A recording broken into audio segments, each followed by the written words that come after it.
మరాఠీ చదువుతారు కావచ్చు ఇటు వాళ్ళు.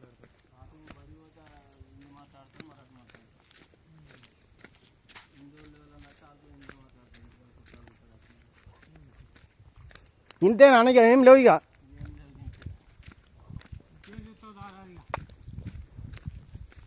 మా లింగరావుకి సెలవడ్డది ఇక.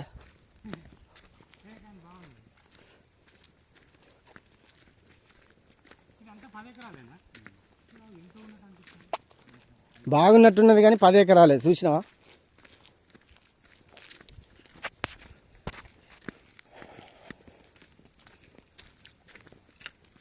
మన తెలంగాణలో ఇంకెన్ని వెళ్తాయి ఇటువంటి.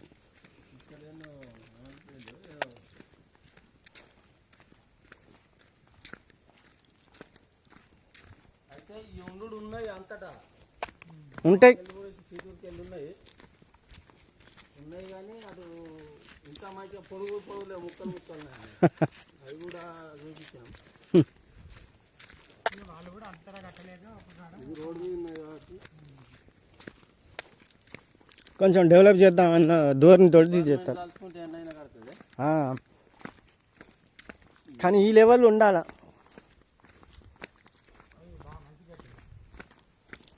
ఈ పార్కు పేపర్ క్వశ్చన్లలో కూడా వచ్చింది.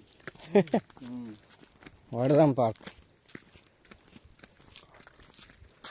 ఎంత పెద్ద జురాసిక్. అక్కడ బయట ఉన్నాయి అది ముట్టు చుట్టా. అవేనా లింగరా చూసేద్దాం.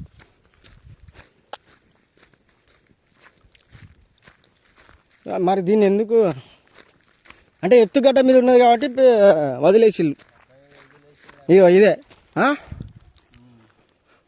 చాలా ఉన్నాయి అసలు చెప్పాలంటే.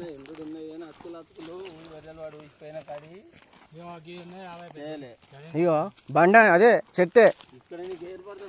బోళ్ళు గిన్నెలు గిన్నెలు ఉన్నట్టు ఈ సరుకలు రాయిలాగానే ఉన్నది. అదే రాయిలాగా ఉండడు కాదే, రాయిలాగానే మారింది. అది రాయి లెక్కనే మారింది. ఇక్కడ చూడు ఇదిగా ఈ బొడుసులు ఈ గిన్నెలు అవి అట్లెక్క. ఇక అందుకని ఇక చెట్టు అనుకొని చెట్టు రాయి లెక్క మారి చూసిపోద్ది ముడితే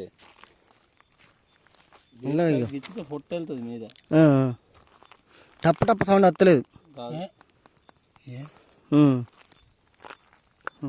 రాయే పెద్ద పెద్ద రాయలే, చెట్టు రాయి లెక్క మారడం. వెళ్తుంది పొట్టు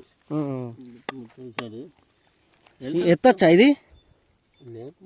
వా లింగరావు ఇక ప్రూఫ్ చూడు. చెట్టు అన్నావుగా మొద్దు బండ లెక్కనే ఉన్నది. చూసినా అర్థమైందా ఇప్పుడు. చెట్టు బండ అయిపోయింది అది. చెట్టు అనొద్దు ఇక దీన్ని. పెద్ద పెద్ద కొండలు బండ లెక్క మారడం అది అంటే ఇదే సాక్ష్యం మనకు. ఇది పెద్ద బండనే అసలు, కానీ చెట్టు ఫార్మేషన్ చెట్టు ఇట్లా మారిపోయింది. చూసినావా ఎంత గొప్పదో. కానీ చూడు మరి ఇప్పుడు మామూలుగా రాయి అనుకో, ఈ పొరలా ఉన్నది కదా, ఇట్లా అంటే టుప్పు అనాలి. అదే మరి వదలే ఇది పెలుసులుగా ఉన్నది, అందుకనే ఇది చెట్టు. కానీ ఏంటంటే చూడు బండ లెక్క మారింది. ఇది సాక్ష్యం ఇది. ఎంత బాగా ఉంటుంది. ఎత్తలేం దీన్ని. అంటే ఒక చేతితో ఎత్తలేం కానీ 2 చేతులతో ఎత్తచ్చు. నిజంగా గ్రేట్. ఫాజిల్ పార్క్. చలో పోమా.